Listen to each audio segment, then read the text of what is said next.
All right, this is a Wilk Report. I'm Michael Wilk coming to you from Cleveland, Ohio. It is very cold outside here in Cleveland. And yeah, as you can see, I actually have hair now. And it's not sticking straight up. Yeah, I got a jar of pomade, so it doesn't look like it goes all over. So yeah, we're here to talk about Cobra Kai Season 3. And let me tell you something. This show just keeps getting better and upping the stakes. I mean, when we saw last season, it ended on a rather sad note because Miguel got knocked off of a balcony by what's his name by Johnny Lawrence's son, and I can never remember his name because he's kind of an asshole, and I tend not to remember the asshole. Robbie, that's his name. I tend not to remember the assholes too much. I just remember the protagonists. But yeah, so Robbie, yeah, knocks Miguel off of a balcony at school after Tori decides to come in and start a fight uh, with Daniel LaRusso's daughter, and everything goes to hell. It's a free for all. Hawk first gets humiliated by Dimitri, and then and this is at a party where the whole school's invited, and then after Dimitri gets beverage spilled on him by Hawk, after Hawk realizes, oh wait a minute, I'm supposed to hate you now, and then he spills a drink on Dimitri. So Dimitri retaliates by getting on a microphone and speakers, and pretty much humiliating Hawk, especially by pointing out that he used to wet the bed, and possibly still does. So Hawk decides, okay, you're dead when we meet at school. So they get into the epic fight, and so Miguel ends up falling from the balcony, and as season 3 opens up, he's paralyzed and may not walk again. And so he starts off, he's in a coma. Johnny's finding ways to sneak in to see him because Miguel's mother obviously won't let Johnny in to see him, because she blames him for Miguel turning into someone who gets into fights at school. And Miguel finally wakes up, and he blames Johnny too. So Johnny's kind of broken up about this. Meanwhile, they're trying to find Robbie. Johnny and Daniel actually team up to try and find Robbie, to try and bring him in, because if the cops get to him first, they're going to throw the book at him.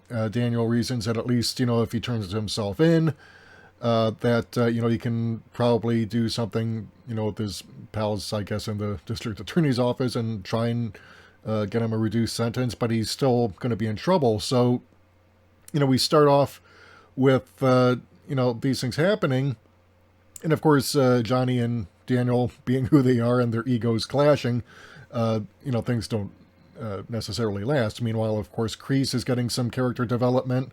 We see that he used to serve at a diner back in the day before he went off to Vietnam and got fucked up in the head. His mom committed suicide because she had mental problems, apparently, and Kreese responded to this, by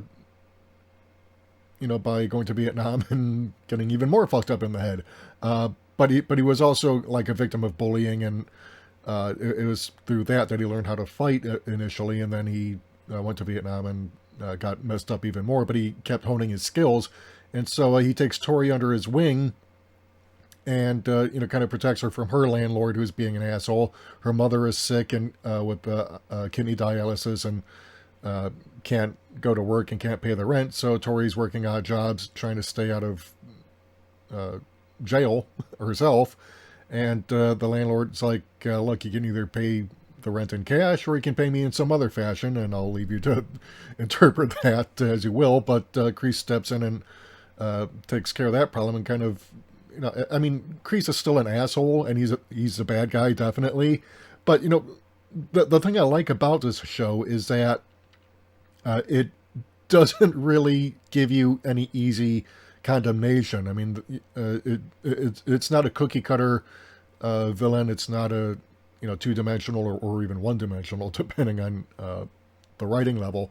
No, the writers here are very good. They're adding layers to all these characters, even the bad guys, so that you can't simply root for one and not, at least understand where the other is coming from, even though you're not supposed to root for the bad guy, but you at least understand, the forces that kind of shaped this bad guy and drove him or her to be that person. And, one of the things I like about this show is that it's not afraid to go there and actually kind of like challenge our concepts of, the hero villain dynamic, because, the heroes are not all that good.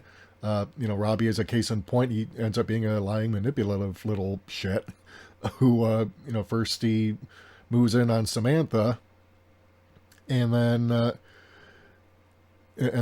decides, hey, I'm going to sabotage any chance of her reconciling with Miguel. And of course, then there's the dynamic between Tori and Samantha, where obviously Tori is jealous because she knows Miguel still has feelings for Samantha. And, that's why she starts a fight at school and why she, does what she does. So, I mean, this show is, honestly, it's one of my favorites, because Star Trek was thoroughly destroyed by Alex Kurtzman and Jar Jar Abrams, because Doctor Who has been destroyed by Chris Chibnall, and before that, Stephen Moffat was already wrecking the show, but Chibnall just came along and finished it off. So, we really only have shows like Cobra Kai and The Orville and The Expanse and also The Boys to not only entertain us, but also get us thinking about tropes and concepts that in ways that we never let ourselves before. Because, we watched this stuff back in the 80s. We were kids back then. We didn't really get everything that was in those movies, all the subtle nuances and subtle messaging that, now that we're old enough, we can go ahead and appreciate them a lot more. And, one of the things that I like most about this and other shows is that it doesn't talk down to us at any point. It doesn't shy away from challenging our concepts, because when we start off, in the first episode of season 1 of Cobra Kai, we see things from Johnny's perspective, but this can be easily interpreted as, this is just Johnny's point of view, but, he's kind of still an asshole. But, he actually kind of learns. He's kind of challenged when he finds out these students at the high school are being bullied. He's like, man, what a bunch of pussies, doing bullying online. I mean, if it's like back in my day, if you wanted to bully someone, you did it to his face. So, he's kind of, in his own half-assed way, he's actually kind of growing and learning as a person. But, I mean, he's still, in many ways, stuck in the 1980s. But, he finds himself, being challenged as he teaches his students and realizes that the way Kreese taught him is, really a bankrupt way of teaching, because Kreese is, one of those types of veterans who just never left the battlefield. I mean, he left it physically, but never left it mentally. So, there's this whole dynamic where Johnny, is forced to realize by the end of season 1 that, yeah, Cobra Kai's back on top, but at what cost? And then in season 2, he's challenged even further because Kreese comes back into his life and, starts taking over again. And, he kind of realizes, what, I thought this guy could change. I was wrong. So, I'm going to have to ask him to leave. But then Kreese, obviously does his usual backstabbing and manipulations, and he manages to, basically take over the business from Johnny because apparently Johnny's landlord wasn't too fond of him, and so Kreese negotiated his own deal. So, he kind of takes over the dojo. Now, of course, if Johnny was thinking, and of course if the writers don't want you to know this gaping plot loophole, is that, if Johnny got a business license, technically the business is still registered in his name. He could actually say, hey, look, I'm the one who holds the business license. I'm the one who has a lease in his name. So yeah, you really shouldn't be here. But but we are asked to ignore that for the sake of the story, which, so I mean, the world building and the details are a little off, as they are in every show. But it's one of those things where, you're able to overlook that because the rest of the show is just so well written that you kind of forgive some of the little mistakes and errors and other stuff that goes on in here. So that, to me, says if you're able to ignore all that, then the writing is actually a lot better than people are giving it credit for, maybe. But it just says something about the level of writing that people like this show. It started off on YouTube Red, which went to YouTube Premium, but now, of course, it's on Netflix. And you can watch it as a part of a broader audience because, let's face it, YouTube trying to get into the streaming service was never going to be a thing that would last. It doesn't have that kind of content, and even if it did, no one's going to want to go onto YouTube and watch it when they can either sail the high seas or wait for it to come out on DVD or Netflix or Amazon or whatever. So, I'm glad it is actually on Netflix and off of YouTube because, this makes it easier to watch for people, who want to find something without having to go through Google. I'm excited to see season 4, when or if this pandemic, lifts and we're able to get back to something where we can function again. We're not going back to normal, but I'm hoping at least we can go back to something approaching functionality. So what do you think of this season of Cobra Kai so far? I mean, it's dropped. We've got the whole season. We've got some surprises, and if you saw the last episode of season 3, you saw the return of a familiar character and from Karate Kid Part 2. So yeah, I mean, and you always wondered, what Johnny was up to in the ensuing 35 years, and you can kind of explain that. Yeah, he basically became, kind of a drunk, and he's, doing odd jobs that he's constantly getting fired from. But, the guy from Karate Kid 2, the Japanese businessman's son, what's he been doing for the last 35 years? I mean, because, one imagines that his father disowned him, so, and, even if he did manage to have a little bit of money set aside so that he could live, but, he's still got this thing to deal with, the blow to his honor from back then, and obviously this family holds grudges a long time. I mean, look what happened in Karate Kid 2, where Miyagi's old friend was still resentful of him until Miyagi saved his life, and demonstrating, look, I didn't run away out of cowardice. I ran away because I didn't want to fight my friend because, I would rather, lose, the love of my life than lose my brother. I mean, they're not actual brothers, but, they're friends, but they have the same, his father taught them both, and, there was a great deal of respect for them, and, he didn't want to do that. So, it was one of those films where you got to look into Miyagi's past, and I think that's something that we should actually be looking more into, because obviously Daniel, as a sensei, is not all that great himself.